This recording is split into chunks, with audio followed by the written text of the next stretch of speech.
Naghahanda na sila ng maraming buwan para sa sandaling ito at ginagawa ng lahat ang kanilang makakaya upang may pasa. Bawat dasid. Ngunit si Nadia ay bumagsak mula sa isa sa mga hadlang at sprains ang kanyang bukong.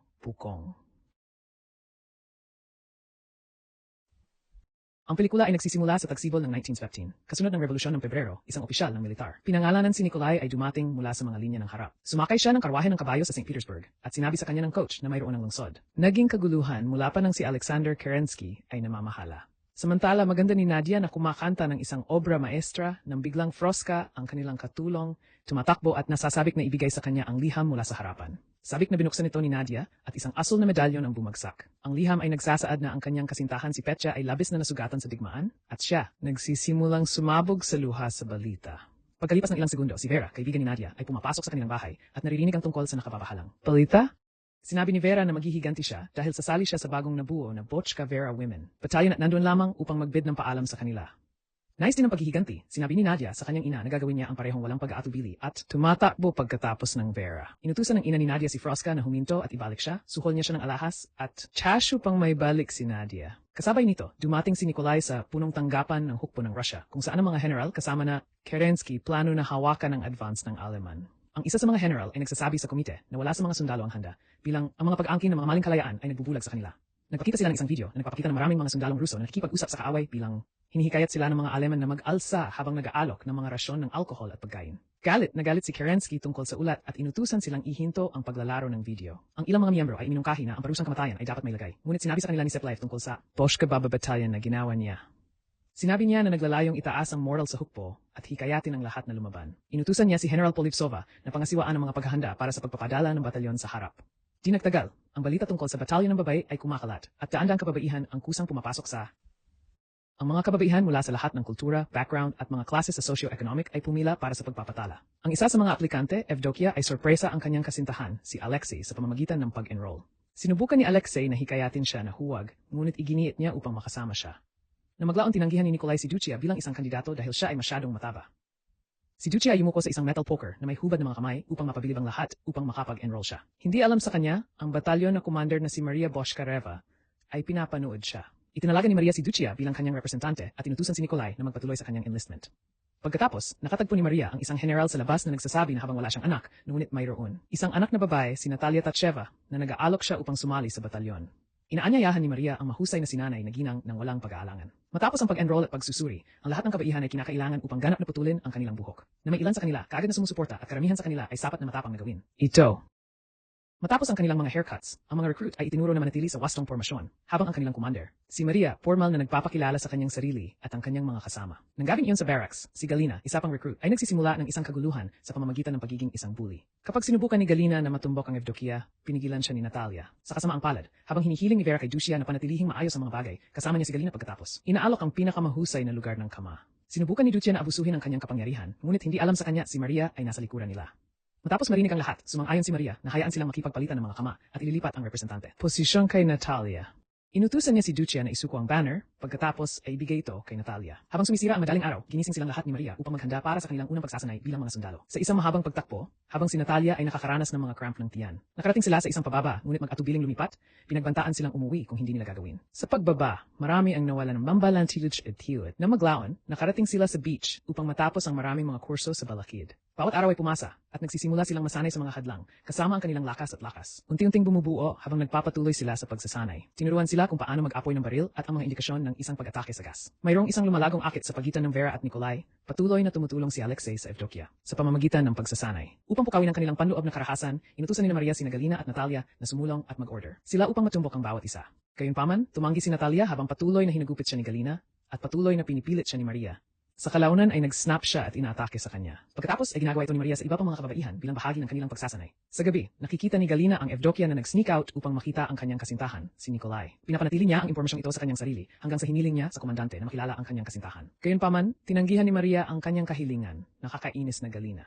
Inilabas niya na ang Evdokia ay nakatakas tuwing gabi upang matugunan ang kanyang kasintahan. Nabigo sa pag-snit sa isang kapwa sundalo, sinuntok ni Maria si Galina. Sinabi ni Galina na gagawa siya ng isang komite upang mabigyan sila ng kalayaan at pagkakapantay-pantay. Pinalo siya ni Maria at inutusan siyang umalis upang makuha ang kalayaan na gusto niya sa labas ng hukbo. Isang araw, ang ina ni Natalia ay nakikipag-usap kay Maria sa pag-asang mapalabas ang kanyang anak na babae sa militar. Inihatid niya ang komandante ng isang liham at ipinagbigay. Alam sa kanya na si Natalia ay isang mang-aawit at may pagkakataon upang maglakbay at gumanap sa ibang bansa. Inihayag din niya na binayaran niya si Froska upang alagaan si Natalia. Nang maglaon, tinawag sina Natalia at Froska sa tanggapan ng commander. Natutunan ni Natalia ang tungkol sa kanyang ina na nagbabayad ng Froska na may alahas upang siya ay mag-ingat sa kanya. Nakaramdam ng hiya si Froska at naglalakad palabas ng silid. Sa kabilang banda, tumanggi si Natalia na umalis sa hukbo at sinabi sa kanyang ina na siya manatiling maglingkod. Nang walang ibang pagpipilian, umalis ang kanyang ina at iginagalang ang desisyon ng kanyang anak na babae. Habang umalis siya, nagmamadali si Froska upang ibalik ang alahas at bumalik sa linya. Ibinabalik ni Froska ang alahas na ginamit bilang pagbabayad dahil tunay na nais niyang maglingkod sa tabi. Si Natalia at nagbabalik din sa aso na medalyon ni Petya kay Natalia.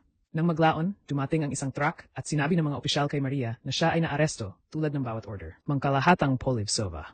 Ang mga recruit ay maaari lamang panoorin habang nakita nila ang kanilang commander na inalis. Dumating siya sa tanggapan ni Polivsova at natuklasan na nagsampa si Galina ng reklamo laban sa kanya. Sa kailingan ni Galina, siya ay lumikha ng isang komit ng militar na pinamunuan niya. Tumugon si Maria sa pamamagitan ng pagdura sa kanyang kamay at gesturing sa mga nagreklamo. Nagpasya ang general na matunaw ang batalyon, hinubad si Maria ng kanyang rango at pagkabilanggo. Siya para sa insubordination. Di nagtagal, ang Bochkareva Battalion ay nagmamartsa sa labas ng punong tanggapan.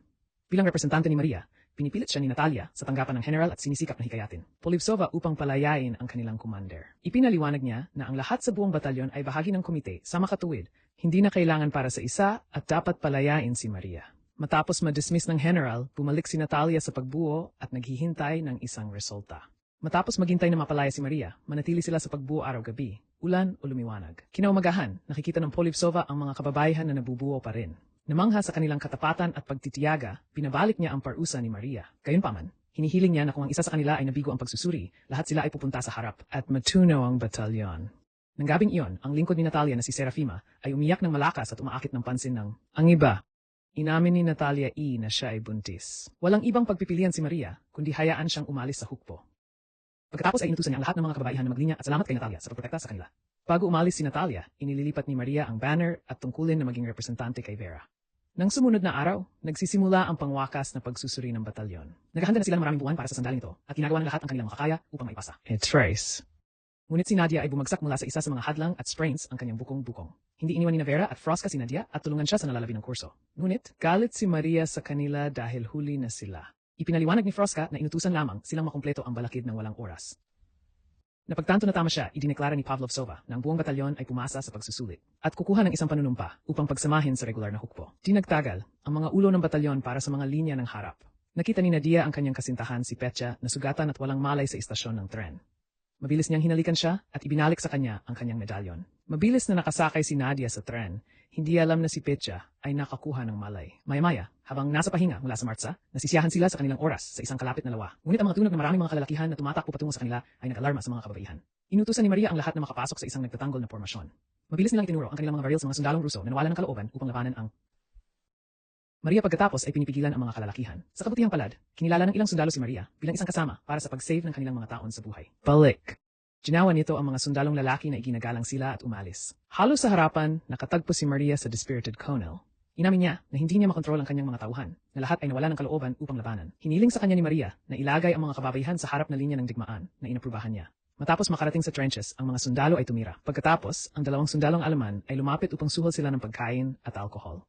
Ngunit ang mga sundalong ginang ay tapat sa kanilang kadahilanan. Si Vera ay kahina, hinala sa kanilang kaaway, binabasa ang kanilang maliit na kwaderno at ipinagbigay alam sa kanilang commander. Sila ay mga tik-tik. Hawak nila sila sa gunpoint at kapag tumakas sila, sinaksak ni Dushya ang isa sa kanila hanggang sa kamatayan at umiyak siya dahil ito ang kanyang unang pagkakataon na nagtatapos sa buhay ng isang tao. Inutusan ni Maria si Evdokia at isa pang sundalo upang escort ang iba pang Aleman sa kanilang punong tanggapan. Sa kabaanong paraan, ang iba pang sundalo ay sumisiksik sa kanyang bukong sa pamamagitan ng pagbagsak sa isang kanal. Iniwan ng Evdokia ang nag-isa lamang sa pag-escort sa Aleman. Pinapagaan niya ang Aleman na kumikilos ng palakaibigan at kapag lumitaw ang pagkataon, siya ay nag-choke. Evdokia hanggang kamatayan. Ang iba ay nakakahanap ng katawan ni Evdokia at umiyak si Maria habang dala siya. Lahat ay nagdadalamhati sa kanyang kamatayan, lalo na ang kanyang kasintahan, si Alexei. Makalipas ng isang buwan, ang mga kababaihan ay nagbabantay pa rin sa harap kapag naganap ang isang sorpresa na pag-atake ng gas. Mabilis na nagbibigay si Froska ng mga maskara, ngunit napagtanto na wala ang naiwan para sa kanya. Pagkatapos ay nakalalasing siya sa gas at kalaunan ay namatay sa lugar. Inutusan ni Maria ang kanyang mga tropa na atake at ang dalawang hukbo ay nagkikita sa gitna sa malapit na quarter.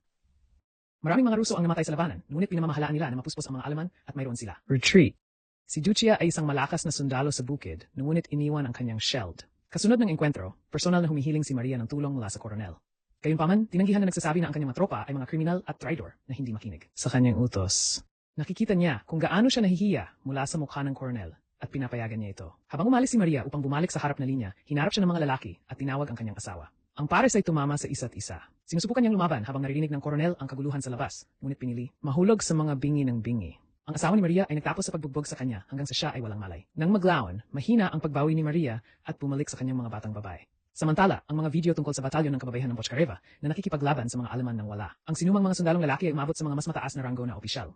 Tinalakay ng Russian Colonel Leonidovich na maliwanag na walang nais na regimen ng sundalo upang kumilos maliban sa Bochcareva Battalion. Pagkatapos, hindi sinasadyang ibinaba ni Petya ang saan nang makita niya ang kanyang nasugatan na kasintahan sa video. Matapos ang pulong, hiniling ni Petya kay Leonidovich na pahintulutan ang harap. Pagkatapos ay sinabi sa kanya ni Leonidovich na magkakasama sila at lalaban sa digmaan. Habang bumagsak ang gabi, ang batalyon ay nagdarasal ng magkasama bago ang kanilang sorpresa na pag-atake laban sa mga Aleman. Ang mga Ruso ay gumapang patungo sa mga posisyon ng Aleman sa takip ng kadiliman. Inutusan ni Maria si Vera na manguna sa singil sa sandaling ibigay niya ang signal.